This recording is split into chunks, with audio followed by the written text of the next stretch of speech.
Hey guys, I want to discuss today the changes that are going on the planet. And I think that everyone can feel in one way or another. Some people aren't really paying too close attention, maybe, and they just kind of sense political upheaval and all the upheaval in the world in general, and they see it as part of the natural progress of history. That's like kind of the normal historical events playing out in real time that everyone's observing. But I think that there are a lot more people that are starting to notice that there's something really different happening, and this isn't just normal history playing out and normal technology being developed. It's normal in the sense that what we're going through is a natural development that all races go through, but we are at a point in time that's actually, I think, very, very special and very, very unique. It's unique in all of world history, and we're going through it right now. And it's going to play out over the coming decades and really over the coming centuries. And what I mean is that humanity now is fully in the process of developing the collective consciousness. That is what's happening right now. And that's part of why we can all feel this chaos. There's a lot of upheaval and emotion and all this energy, in this emotional energy that's everywhere. And it has to do with the collective consciousness of the human race forming. It's forming right now. Basically in the astral realm, it's taking place. Every emotion, every thought that humans put out is collected there. But all those thoughts form an entity of their own. And that entity can become, some sort of being of consciousness in its own right. And that's kind of what's happening. So you can imagine it as the birth of a new consciousness, except that consciousness is the collective consciousness of our entire race. But as this birthing process occurs, there's a lot of chaos. And we're going through that right now. One of the ways that we see that manifesting is in the revelation of so much that has been kept hidden from us, the secrets that we see coming out now. Things having to do with the way our politics really works, the way that the structures of the world are really set up and organized. Things that some people suspected. I certainly didn't suspect it to this degree when I was younger. I mean, you always know there's corruption and there's inefficiencies and things like that. But over the last, I think especially 10, 15 years, it's just been really extreme. I mean, you see everything coming out more and more. They're unable to hide it. And it makes you realize, like, holy crap. Things were much worse than I imagined. Things were much, much more corrupt, and there's much more darkness and evil than I suspected. And I think many of us are seeing the extent of it, and that in itself is shocking. But we have to remember that in one way, it's difficult to go through it. It's difficult to live through it and to see it all, but it's good. Fundamentally, it's good, because what we're experiencing now, it's sort of like a cleansing process. Is the way that that someone described it to me, and I think it's a very, very good way of describing it. If you look, for example, in the Zeta Interviews, which I always recommend, you should pick up a copy, read it. It's a free ebook. Just search for it. You should be able to find it and download it. I like reading physical books still. I'm a little bit traditional in that sense. But, the Zeta describe this process that we're going through in quite a lot of detail. Part of, I think it helps to look at this. It's like the same pattern always replays in all of reality as far as we can see. It's like a fractal pattern. Same thing happens at different scales, because everything fundamentally is a hierarchy of consciousness with threads separating into subthreads, separating into more subthreads. So you can look at what's happening to the race as similar to what happens to an individual. As an individual, you incarnate into a specific life, have a series of experiences, then you go back, you reabsorb yourself back into your higher self, back into the bigger soul stream that you come from. You absorb those experiences, and then you plan another incarnation, and you continue to learn. And as you learn more and more through many, many incarnations, you can start to move up. You start to move up the hierarchy of consciousness. You can start to give yourself a different perspective, a broader perspective, a grander perspective on the true nature of reality. But that's partially an individual journey. It's not really, it's individual in the sense that, if you think of yourself as your higher self, are, a very individuated form of consciousness, which can then subdivide itself. You, as the current local construct, the personality shell that you are right now, are just one individual stream of the stream of your higher self, which is in itself part of a larger structure. The next level up will be, some type of oversoul, and then those oversouls might join into another oversoul. But this is, you're going through. You can think of it essentially as an individual, path of learning. Let's say, an individual journey, of learning. And as you learn, you increase your state of consciousness, and you give yourself a better perspective. That same process, it's happening at the scale of you. Maybe you as just like the local construct in your life. You learn and you grow and you learn new things. One level up at the level of your higher self. Your higher self is learning and presumably growing and experiencing new things. It's also happening at the level of our entire race. Because you have to remember that even though you are an individual and you have an individuated form, an individual personality, and that's very, very special. I mean, I think that is what the infinite creator essentially is doing. Is it's putting itself out in many, many, many forms to experience itself through this illusion of separation and to individuate, to create new individuals. But you're not an individual. Everything is connected. So you're not an individual that's completely separate from everything else. You're always part of a larger collective, a larger structure, a larger group, always. No man is an island, as the old saying goes. And that's very, very true for you. And that's very, very true for all of us. So we have to recognize that we're all humans. We're all part of the human race. And the human race itself, at the level of the entire race, is going through a learning process. So when you take a step back and you look at sort of what is happening on the planet, and you think, okay, if you want to analyze what's happening, you have to think about who are the relevant actors in this drama that we're observing. It's not just every individual human. There's things happening at the level of your higher self, and at the level of the oversoul of the whole human race. That is part of this experience. So it's not just about you as one person achieving enlightenment and transcending or ascension or any of that. You as just one man or one woman, and then, oh, congratulations, you're enlightened now. You've ascended. You can just fly off into the sunset and leave the rest of us here. That's not really. There's always exceptions, and I'm sure something crazy is happening. There always is, but that's not really the process that's happening. You, as you develop individually, are helping the development of the entire race. The entire race is developing. And it appears that we've reached a stage in the development of the human race. We've been at this now, bare minimum, 100,000 years. Looks like it might be closer to 300,000. That Homo sapiens, modern humans have been developing, growing, experiencing, etc. I don't know if that's slow or fast. I got a feeling it's a little bit slow. Some races probably develop faster, maybe not. I don't know. Maybe everyone goes through troubles, but we've been at this for a while, and we're finally at the stage where our race is ready to move to the next phase of development, and that phase is the collective consciousness. The collective consciousness is not just a metaphor. And it's not just pretty words and poetry. It is an actual structure, another form of consciousness, another individuation of consciousness at a higher level. When the collective consciousness is fully formed, it appears, according to what the Zeta tell us, that the experience of that collective consciousness will be that you will always be connected to it. You are right now always connected to all of humanity and the human oversoul.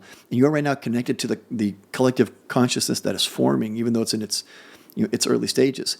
But when it's more fully formed, you will be aware of that connection. You'll have that connection with you always, at all times. You'll be able to communicate with the collective consciousness of humanity. And through that, you can communicate with any other person, any other human. That is the stage at which all these other races, these more advanced races that we see, in our skies, that's the stage at which they operate. And that's why it's so difficult for them to communicate with us. And that's why they hold back a little bit. It's one of the reasons. There are many reasons they hold back. But they realize when they speak to a human, they realize that generally speaking, they're talking to someone that doesn't really know who they are. They don't know what they are. Humans typically have no memory of any other experiences before this incarnation. They don't really have a strong sense of their connection to all of humanity. And I'm no different. I'm just like that as well. I have a theoretical understanding, an intellectual understanding, but my understanding is that when we really have the true oversoul, you're going to feel that in a very direct way, like in a very emotional way. It's going to shift from intellectual knowledge to true experience, and that will give us a different perspective on each other, on this planet, on what we're doing here, because you're going to know at a very deep and real level that you are connected to every other person, and that, I think, is what's going to change the real, nature of humanity. Human nature is going to change, and that's the only way that we can get past all these problems and the strife that we're experiencing now, is that every person needs to really know at a very deep level, at a very real level, in their waking consciousness, that they are completely connected to every other human, and that they are themselves, along with everyone else, one facet of a larger structure of consciousness. That is what the collective consciousness will give to us. And it's happening now. It's growing. It's growing very, very rapidly. According to the Zeta, it's growing at an exponential rate. That's why there's so many races here interested in what's happening and trying to help us and guide us. We are getting help. This growth in the collective consciousness is gradual. It doesn't happen from one moment to the next. That's why there's not going to be this moment where everything shifts and there's ascension. It is possible that could happen, but it would take the collective. It would take humanity having a single thought to change the collective consciousness, and we could do that instantly. But I guess it's really difficult. And if you look around, I don't think I wouldn't hold my breath. I don't think that we're going to do it. It's going to be gradual. We're going to have to, grind it out. But that's okay. We've been grinding it out for several 100,000 years already. So, what's another 10, 20, 30 years? It doesn't really matter. But we are getting support. I think that's the important thing to understand, is that even though things can sometimes look grim, there are races that support us. And we are getting that help. And we're getting help in a lot of ways that we don't see now, and we can't really understand now. And I think we're not going to understand it until the collective consciousness is quite formed. And one day we'll have to thank all the races in some way for what they're doing to us, for the help that they're giving us. I think that maybe the races are helping us because in their development, someone helped them. I suspect that's the case. And so maybe what we'll do is at some point in the future, once we've, developed quite a bit more, there'll be another planet with another race that's going through the same difficulties we are. And we'll remember this period of our history. We'll remember our history, and we'll know that we have to support this other race as well. It's a way that the entire creation helps each other, it helps itself. Everything is connected. Everything, not only are you one member of this bigger race, the entire creation, the entire universe, this universe, other universes, other dimensions, everything is one unified whole. And everyone is just one part of it.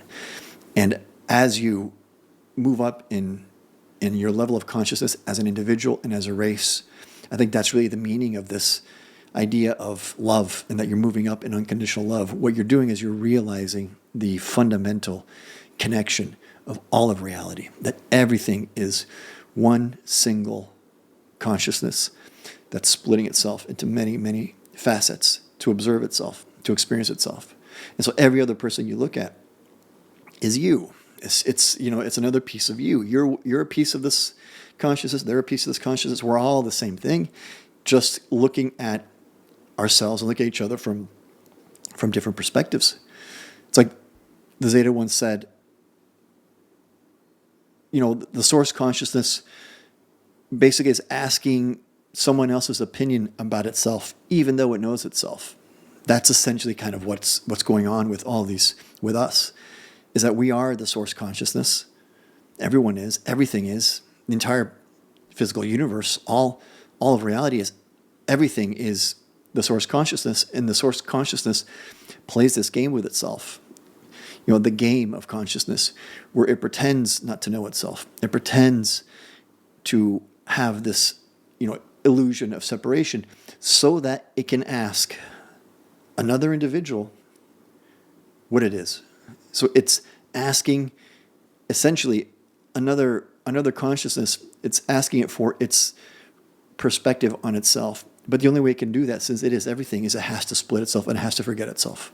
That's the only way it can get another perspective and another opinion. It has to forget who it is. And that's what we are. But we're moving up. And we're experiencing that now. And part of that is this cleansing process. We have to let go of everything that we've had in the past. So we're going to transform. We're going to completely transform, but we have to let go. We have to let go of everything we thought about civilization and our cultures and all that. Those are all great things, but everything has its time and place. There's a season for all things, and we're moving out of the season of the civilizations that we've built, the cultures that we've built, and we're going to build something new. But we have to kind of let go of all of that. We can't bring the negative energy that we've built up over millennia. We can't bring that into the collective consciousness. So it's like we have to flush it out. And this is what's happening. We're flushing it out of our system. And how do we see that? How does that manifest? Well, you see, this intensity of negativity, this, increased negative emotions and increased conflict and strife. It's going to keep going. It's not going to get any better anytime soon. I think it's going to get more and more and more intense. But you just have to understand that that's part of this growth process. Like, we have to go through this. This is part of the struggle that we have to go through, and we're so close. But we have to move through all these negative emotions, flush them out of our system, so we can start building the new world that we're going to build. And like I said, luckily we have help. We're not doing this alone. We didn't create ourselves. We were helped at every stage from our creation till now, because the infinite creator is always providing everything you need at any moment. You have it right now. There's nothing really missing from us. There's nothing that we need if we could only focus our minds correctly. We have everything we need to develop right now, but it's difficult. It's very difficult, and so that's why other groups and other races come here to help.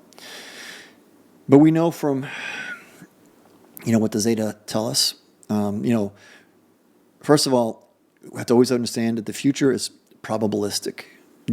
No one can tell you what the future really is going to be, but some more advanced civilizations and beings, they can basically give you probabilities and give you an understanding of what's likely to happen. Everything depends on us. Everything depends on our free will. I think it helps to look at time. It's more that it's not a thing that you go from past to present to future. It's a stream of consciousness. It's consciousness changing, moment by moment by moment. It's like going through a sequence of different states of consciousness. That's what time is, and you can move along that stream of consciousness any way you want. That's what time travel, I suspect, really is. You're just moving yourself along that stream of consciousness. But since it's a stream of consciousness, it's affected by consciousness, it's affected by thought. So our thoughts, our thinking, the way that we behave affects the stream of consciousness. That's why no one can tell us what the future really is going to be. No one can tell you, hey, guess what? On September 16th, XYZ is going to happen, because maybe it does, maybe it doesn't. We might think differently and change it. You might act differently and change it. But probabilities are visible. And one of the things that the Zeta have told us, starting in, I think, 2012, which I think is pretty remarkable, is that we're going to go through a process of technological telepathy. We're going to develop technology that's going to help us connect at the level of mind to mind, but it's still going to be a regular technology, something based on silicon chips and things that we understand today as technology. And what's really nuts is if you look at what's happening with Neuralink, I mean, they've already demonstrated just this week. They showed off, the first implant that goes from basically thinking into speech. Like a person who has a condition where he's losing his ability to control his vocal cords can think sentences. And the Neuralink device will basically understand what those sentences are. They can display it on a screen, and then the sentences can be read by, like an AI voice or whatever. That's pretty amazing. I mean, that's happening right now. All right, so once you have thought to speech, thought to thought, it's not far behind. Yeah, we're going to have that soon. And then from what the Zeta tell us, that's just going to be like a regular technology. I mean, so you should expect to see that as consumer-grade technology in the not-too-distant future. I give it probably just a few years, because all of technology is going on this exponential curve, especially as we enter the AI singularity. That exponential curve is going to go vertical. So we'll see telepathic technology, like Neuralink-type devices, I think very, very soon. It's going to be dangerous because it's still like a regular technology, and so whoever controls that technology is going to have access into your mind in a way. So it's like it's going to definitely have its dangers, but that's going to be part of this process that we go through. But what the Zeta have also told us is then you're going to develop a biological technology. You're going to develop a biological entity that's going to help you connect to each other in consciousness. The Zeta have told us that they have something similar. They call it not AI because it's so much more advanced. They call it the IA, the inanimate animate, which is basically, and you think of it as like a really advanced AI, but that has a biological basis, a biological substrate. So it's like a living conscious thing, and it's symbiotic. They have a symbiotic relationship with it, and we're going to do the same thing. And that sounds really, really crazy, but then you look at what companies like Cortical Labs are doing. They're already demonstrating combinations of silicon, just regular silicon chip computers, just good old fashioned circuit boards with neurons integrated. I think they're using mouse neurons, living neurons, integrated onto the chips, integrated into that system. And it's processing, it's doing some of the LLM calculations for an AI, and apparently it's really efficient in some things. And, and that's a commercial product. You can buy one of those things. It's like, wait a minute. I mean, we really are, developing that biological AI right now. It's like, it's crazy, So, yeah, I mean, the future is always uncertain. We could probably still blow ourselves up. There's no reason why we can't. I mean, we certainly have the possibility, and we certainly have the technology to do that. And we certainly have the aggression. So, maybe we do still have a nuclear exchange and we wipe out all life on the planet. It could happen.